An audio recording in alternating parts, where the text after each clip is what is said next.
अस्सलाम वालेकुम स्टूडेंट्स, उम्मीद है आप सब खैरियत से होंगे। आज हम अपने बाब नंबर 13 का केमिस्ट्री का सेकंड लेक्चर देखेंगे। फर्स्ट लेक्चर में हम लोगों ने कार्बोहाइड्रेट्स के बारे में पढ़ा था।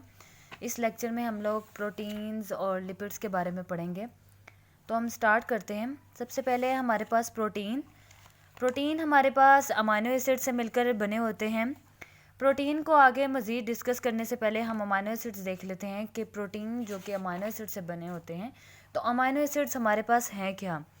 अमाइनो एसिड्स, जैसे कि आपको नाम से ही अंदाज़ा हो रहा है कि अमाइनो मतलब अमाइन यानी कि NH2 NH3 वगैरह, और एसिड्स मतलब हमारे पास जो एसिड्स होते हैं।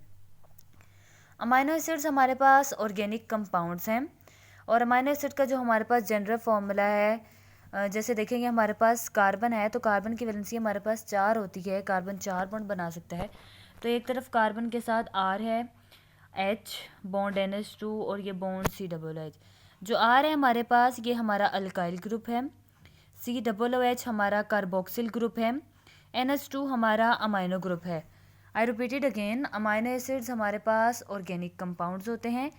अमाइनो एसिड्स का हमारे पास जनरल फार्मूला कार्बन के 4 बॉन्ड्स हैं। कार्बन अल्काइल ग्रुप है, कार्बन के साथ कार्बोक्सिल ग्रुप है और NH2 अमाइनो ग्रुप है। कुदरती तौर पर प्रोटीन्स कितने पाए जाते हैं या कुदरती तौर पर कितने प्रोटीन्स अब तक पता चल चुके हैं? कुदरती तौर पर हमारे पास 20 अमाइनो एसिड्स पाए जाते हैं। कुदरती तौर पर हमारे पास 20 अमाइनो एसिड्स पाए जाते हैं। हम लोग देखते हैं अमाइनो एसिड्स के हमारे पास कितने इकसाम हैं। अमाइनो एसिड्स की हमारे पास 2 इकसाम हैं, असेंशियल अमाइनो एसिड्स और नॉन असेंशियल अमाइनो एसिड्स। इनके नाम से ही हमें ज़ाहिर हो रहा है कि असेंशियल वो जिनकी हमारे जिस्म को बहुत ज़्यादा ज़रूरत होती है, और नॉन असेंशियल वो होंगे जिनकी हमारे जिस्म को ज़्यादा ज़रूरत नहीं होती। जो असेंशियल अमाइनो एसिड्स हैं जिनकी हमारे जिस्म को ज़्यादा ज़रूरत होती है, वो हमारा जिस्म खुद तैयार नहीं कर सकता, हमारी बॉडी में तैयार नहीं हो सकते। लेकिन नॉन असेंशियल अमाइनो एसिड्स जिनकी हमारे जिस्म को ज़रूरत नहीं होती है इतनी ज़्यादा, वो हमारे जिस्म में तैयार हो सकते हैं, हमारा जिस्म उन्हें खुद तैयार कर सकता है। अब असेंशियल अमाइनो एसिड जो कि हमारे लिए बहुत ज़रूरी हैं, हमारे जिस्म को उनकी ज़रूरत होती है, वो जब जिस्म खुद नहीं तैयार कर सकता तो हम खुराक के ज़रिए लाजमी तौर पर लेते हैं ताकि हमारे जिस्म के अंदर असेंशियल अमाइनो एसिड्स की कमी ना हो। आप लोग के पास बोर्ड में शॉर्ट क्वेश्चन आता है कि अमाइनो एसिड्स की इकसाम कौन कौन सी हैं, तो वो 2 इकसाम है, एसेंशियल और नॉन एसेंशियल अमाइनो एसिड्स। या आपके पास इस तरह से शॉर्ट क्वेश्चन बनता है कि एसेंशियल और नॉन एसेंशियल अमाइनो एसिड्स के दरमियान फ़र्क बताएं। और इसी तरह ये जो आपने अमाइनो एसिड्स का जनरल फार्मूला पढ़ा, ये भी आपको शॉर्ट क्वेश्चन आता है कि अमाइनो एसिड्स का जनरल फार्मूला लिखें। आगे हम देखते हैं कि अमाइनो एसिड्स हमारे पास प्रोटीन के बिल्डिंग ब्लॉक हैं, यानी कि अमाइनो एसिड्स हमारे पास प्रोटीन हमारे पास कैसे बनेंगी जब अमाइनो एसिड्स आपस में मिलेंगे। अमाइनो एसिड्स जब आपस में जुड़ते हैं तो हमारे पास प्रोटीन बढ़ती है। अब अमाइनो एसिड्स हमारे पास जुड़ेंगी कैसे? अभी हम लोगों ने पढ़ा कि जो हमारे पास एक अमाइनो एसिड्स है उसका जनरल फार्मूला है H2N bond carbon HRCOOH। H2N amino group है और COOH कार्बोक्सिल ग्रुप है। हम लोगों ने कहा कि जब अमाइनो एसिड्स आपस में जुड़ेंगे तब हमारे पास प्रोटीन्स बनेंगी। तो एक अमाइनो एसिड हमारे पास ये है और एक अमाइनो एसिड हमारे पास ये है। इन दोनों अमाइनो एसिड्स को हम आपस में जोड़ेंगे। जब हम इन दोनों को आपस में जोड़ने लगेंगे तो एक बात का हमेशा हमें ध्यान रखना है कि एक अमाइनो एसिड का कार्बोक्सिल ग्रुप तो दूसरे अमाइनो एसिड्स का अमाइनो ग्रुप आमने सामने है। एक अमाइनो एसिड का कार्बोक्सिल ग्रुप आए और दूसरे अमाइनो एसिड्स का एक अमाइनो एसिड्स का हमारे पास कार्बोक्सिलिक ग्रुप आए और दूसरे अमाइनो एसिड्स का हमारे पास अमाइनो ग्रुप है। हम लोगों ने दोनों को आपस में आमने सामने कर दिया। देन हम लोग अमाइनो ग्रुप में से हाइड्रोजन को लेंगे और कार्बोक्सिलिक ग्रुप में से हाइड्रोक्सिल ग्रुप यानी कि OH को लेंगे और एक वाटर मॉलिक्यूल इनमें से रिलीज़ कर देंगे। वाटर मॉलिक्यूल के रिलीज़ करने से इन दोनों कंपाउंड्स के दरमियान एक बॉन्ड बन जाएगा, ये आपस में जुड़ जाएंगे। अब ये आपस में जुड़ गए हमारे पास तो ये हमारे पास प्रोटीन्स बन जाएंगी। और जिस जगह से ये आपस में जुड़ते हैं, जहाँ ये आपस में बॉन्ड बनाते हैं, वो हमारे पास पेप्टाइड लिंकेज कहलाता है। दोबारा से सुने, हम हज़ारों अमाइनो एसिड्स जब आपस में जुड़ते हैं तब हमारे पास प्रोटीन्स बनती हैं। प्रोटीन हमारे पास बनाने के लिए हम 2 अमाइनो एसिड्स को आपस में सामने रखते हैं। एक अमाइनो एसिड का कार्बोक्सिल ग्रुप सामने रखते हैं और दूसरे अमाइनो एसिड का अमाइनो ग्रुप सामने रखते हैं। दोनों में से एक में से हाइड्रोजन ग्रुप और एक में से हाइड्रोक्सिल ग्रुप निकालते हैं, डिहाइड्रेशन होती है वाटर की, हमारे दरमियान इन दोनों के दरमियान बॉन्ड बन जाता है, तो हमारे पास प्रोटीन्स बन जाती हैं। जहाँ से ये आपस में जुड़ते हैं वो हमारे पास पेप्टाइड लिंकेज कहलाता है। हमारे पास यहाँ पेप्टाइड लिंकेज की तारीफ भी बनती है, शॉर्ट क्वेश्चन भी आता है आपको, और बहुत इंपॉर्टेंट शॉर्ट क्वेश्चन आता है कि अमीनो एसिड्स प्रोटीन के बिल्डिंग ब्लॉक्स हैं, वजाहत करें कैसे हैं।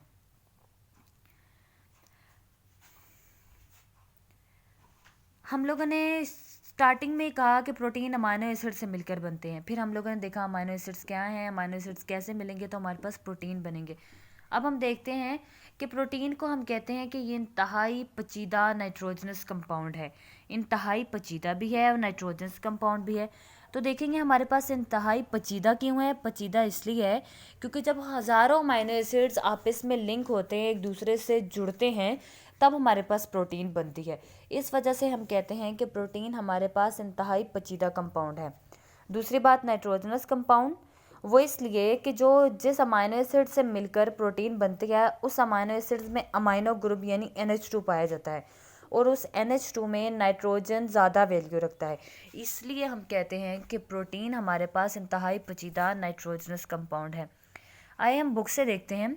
प्रोटीन्स अमीनो एसिड से बने हुए इंतहाई पेचीदा नाइट्रोजनस कंपाउंड्स हैं। Proteins carbon, hydrogen, oxygen, nitrogen और सल्फ़र पर मुश्तमिल होते हैं।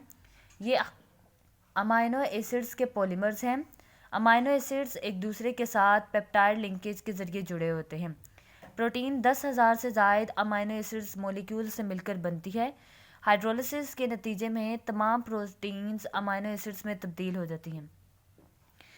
सेकेंड पैराग्राफ है आपका, प्रोटीन तमाम जिंदा अज्जा में मौजूद होती है। यहाँ आपका सवाल भी बनता है कि प्रोटीन्स कहाँ कहाँ पाई जाती है। प्रोटीन तमाम जिंदा अज्जा में मौजूद होती है। जानवरों के अज्साम का ज़्यादातर हिस्सा सिवाय हड्डियों के प्रोटीन्स पर मुश्तमिल होता है। ये जानवरों के तमाम सेल्स और टिश्यूज़ का अहम जुज़ है।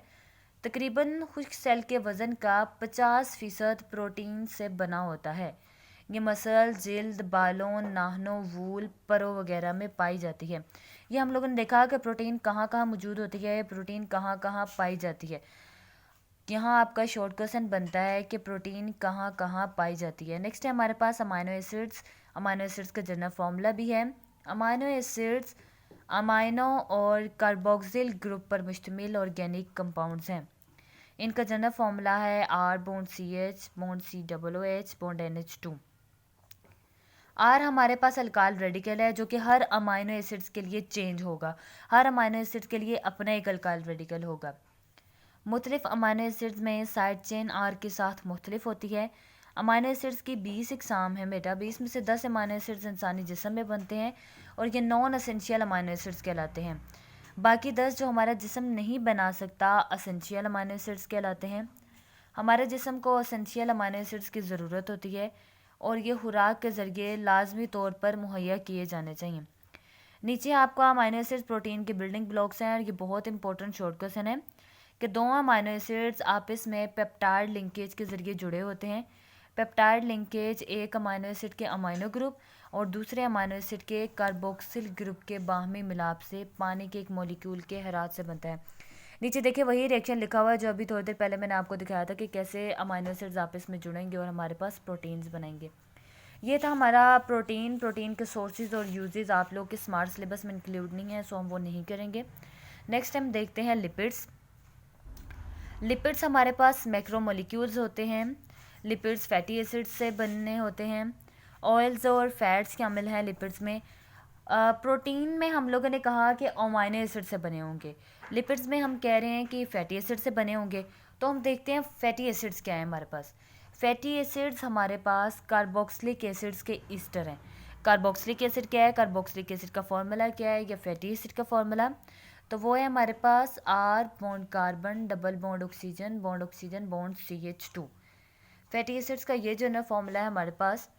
अब हमने देखना है कि हमारे पास लिपिड्स कैसे बनेंगे जब तीन फैटी एसिड्स के जो ईस्टर्स हैं वो आपस में जुड़ते हैं, आपस में एक लॉन्ग चेन बनाते हैं, आपस में लिंक करते हैं, तब हमारे पास जाकर लिपिड्स बनते हैं। ये नीचे आप देख सकते हैं कि हमारे पास पहला, फिर सेकंड, फिर थर्ड, इन तीनों ने आपस में चेन के ज़रिए जुड़े हैं, आपस में कार्बन के ज़रिए बॉन्ड बनाया है, तब हमारे पास लिपिड्स बने हैं। बुक से रीड करते हैं। लिपिड्स फैटी एसिड से बने हुए मैक्रो मॉलिक्यूल्स हैं। लिपिड्स में ऑयल्स और फैट्स शामिल है। ऑयल्स और फैट्स ग्लिसरॉल के साथ लॉन्ग चेन वाले कार्बोक्सिलिक एसिड्स के ईस्टर्स हैं। ये ईस्टर्स 3 फैटी एसिड से मिलकर बने हुए हैं, इसलिए ट्राइग्लिसराइड्स कहलाते हैं। ट्राइग्लिसराइड्स का जनरल फार्मूला है, आपके पास शॉर्ट क्वेश्चन आता है ट्राइग्लिसराइड का जनरल फार्मूला। नीचे ये जनरल फार्मूला लिखा हुआ है आपके पास। आर एक लंबी चेन वाला अल्काइल रेडिकल है। रूम टेम्परेचर पर ऑयल्स माया हालत में पाए जाते हैं क्योंकि ये अनसेचुरेटेड फैटी एसिड के ट्राइग्लिसराइड हैं, जबकि फैट्स रूम टेम्परेचर पर ठोस हालत में पाए जाते हैं क्योंकि वो सेचुरेटेड फैटी एसिड्स के ट्राइग्लिसराइड हैं। इन दोनों लाइंस पे आपका शॉर्ट क्वेश्चन भी बनता है कि रूम टेम्परेचर पर ऑयल्स माया हालत में जबकि फैट्स ठोस हालत में क्यों पाए जाते हैं। नीचे फैटी एसिड्स हैं। फैटी एसिड्स लिपिड्स के बिल्डिंग ब्लॉक्स हैं। ये लॉन्ग चेन वाले सेचुरेटेड या अनसेचुरेटेड कार्बोक्सिलिक एसिड्स हैं। ये दोनों एसिड्स दिए हुए हैं। मिनरल एसिड्स की मौजूदगी में ये एसिड्स ग्लिसरॉल के साथ मिलकर ईस्टर्स बनाते हैं। ये था आप लोग का आज का लेक्चर और यहाँ पर ही हमारा ये चैप्टर क्लोज हो गया। इससे आगे हमारे पास स्मार्ट सिलेबस के मुताबिक इस चैप्टर में जो चीज़ें हैं वो इंक्लूड नहीं है स्मार्ट सिलेबस में, सो हम वो नहीं करेंगे।